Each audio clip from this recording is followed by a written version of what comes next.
Most founders try to scale revenue by hiring more salespeople.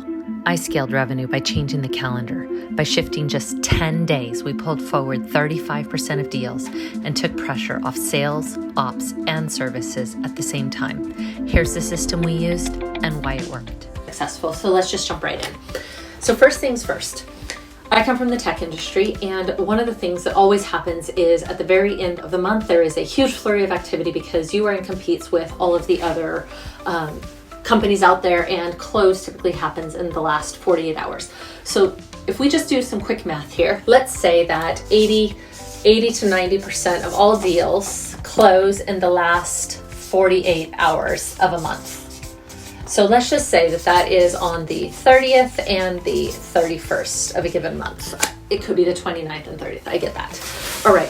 So now, if your company falls into this cycle, all of your competitors also fall into this cycle. And so what happens is you're forecasting as a sales leader, for example, you're forecasting a certain certainty of closing a certain amount of deals. That's based on the performance of the salespeople. You have a very good pulse on when somebody says they're going to close 50%, if that actually means 80 or 20. I totally get it. Here's the thing though. What if you weren't counting on the 30th and 31st? What if there were another way? What if you could be creative enough?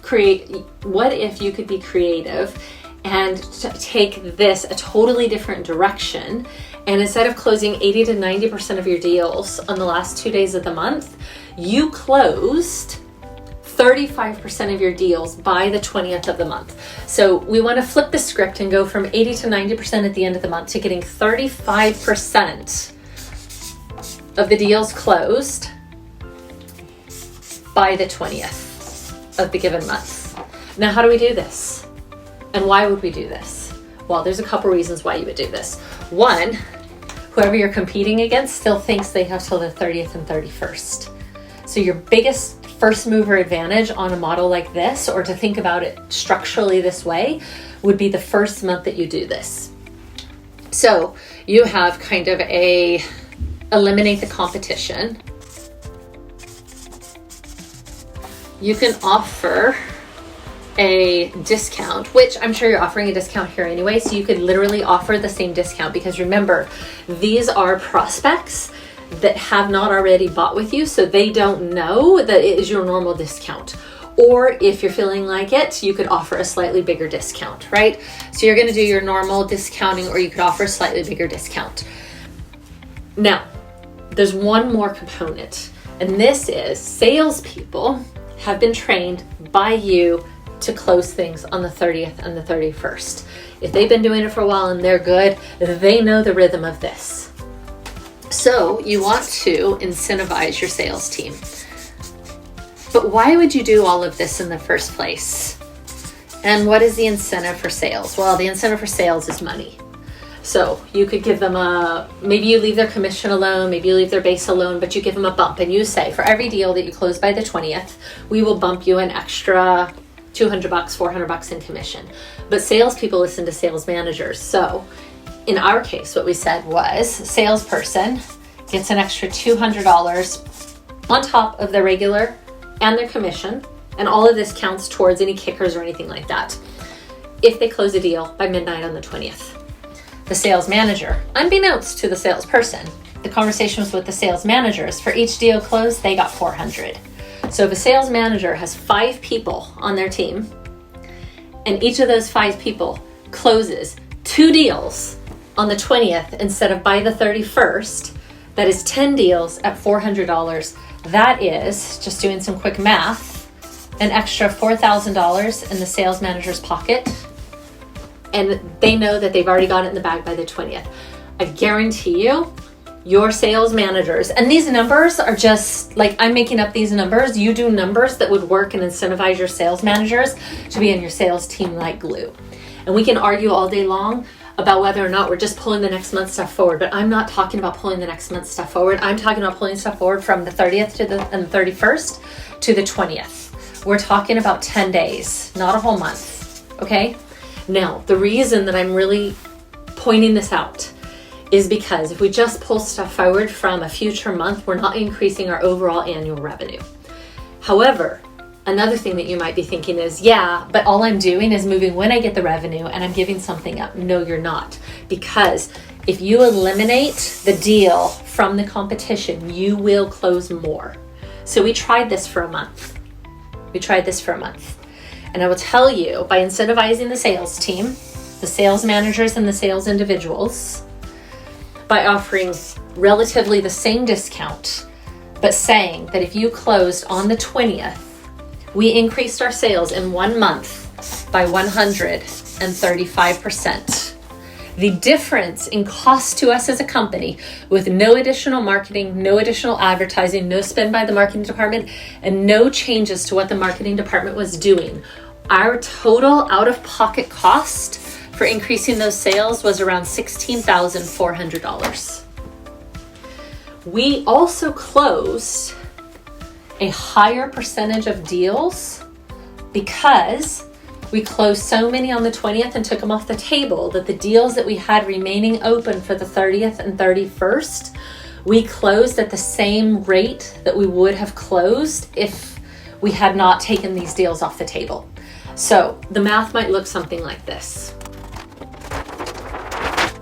Let's say we close 100 deals a month normally, but we took 35 deals and closed those by the 20th. Now our salespeople, our sales team, took the remaining 65 deals, and let's say our close rate is around 40%. Okay, let's just say our close rate's around 40%.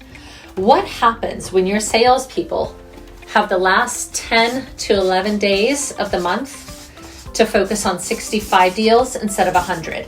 What is the quality of attention that these 65 deals get compared to if they had 100? It's higher, it's better, it's more attentive. And guess what? That close rate can shoot up from 40 upwards to 45, 50, 60%. And your competition will not understand what is going on until after the fact. Because eventually something like this will come out, right? Somebody will talk somewhere and this will come out. But in the meantime, instead of closing 40% of these, let's say you've closed 50% of these. So, gosh, help me out on the math. 30, that's like 32 and a half. So let's just say 33. So you have your 33 and you have your 35. And now when you put those together, you have closed 68 out of 100 deals, or 68% compared to your 45. And you have only given away a small amount of money. I would argue that the money that you gave, the extra $200, the extra $400, is chump change relative to gain, because you have now pulled market share. You have not pulled forward a future month. But I want to step back for just a minute and talk about how a scenario like this comes up. See, what was happening in the company had nothing to do with marketing. It had nothing to do with sales, and it had nothing to do with marketing and sales performance. What happened is the sales ops team, that was a mess. The sales ops team had asked for +3 headcount. Why did they ask for a +3 headcount? Because on the 30th and the 31st, or the last 2 days of the month, they were dying. They were working 16-hour days. Sales was frustrated because turnaround time for reviewing a contract and saying that it was good was 4 hours. It was unsustainable, and everybody was frustrated with sales ops. So the sales ops leader said, hey, I need 3 more headcount. One guy got burned out and quit, plus I need 2 more. They're going to sit around all month, but on the 30th and the 31st, they're going to work their asses off.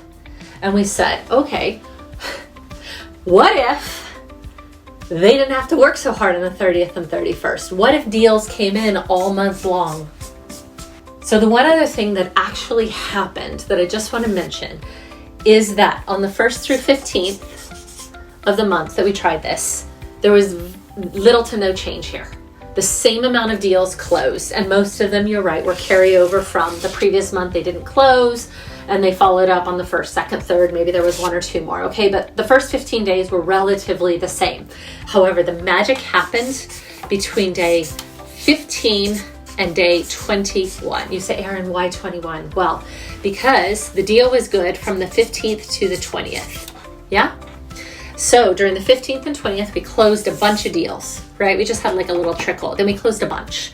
And then what happened is anybody on the 21st, the salespeople were able to follow up and say, hey, I just got permission from my manager. We can honor this deal for one more day. We'll have to update the date on the contract, but can you sign today? And they brought in a whole bunch more, okay? Then nothing happened. And then on the 30th and the 31st, a whole bunch more closed.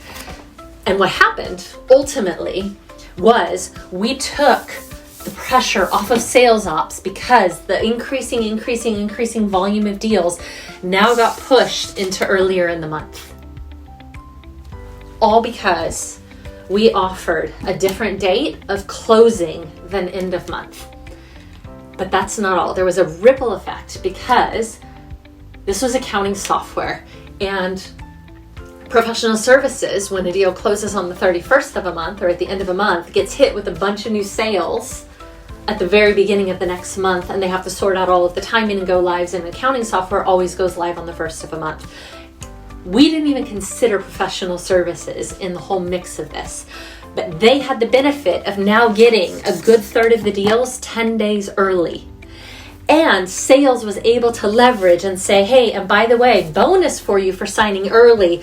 You're going to get on the services schedule and you're going to get to pick your go live date, and you're not going to be competing with all the people that sign later this month. So sales had that extra lever for the customer, and professional services was able to manage their schedule and not have so many customers to reach out and try to call. So this turned into a win-win-win. Now, can you use the same scenario where you are? I don't know, maybe it worked fantastically. The reason that I share this with you is not so that you can copy this scenario, but to think outside the box. Ask yourself, when there is a problem, because remember, this problem originated because of a headcount ask. So instead of saying, yeah, you're right, we have people quitting, we have people working 16-hour days, it takes too long for sales to get back, ask yourself, how might we tackle this problem without adding any more people? Because right now, I can tell you that most companies out there have too many people for the work that gets done. And this is a clever way of not hiring people and then having to lay them off later when times are lean. See you in the next video.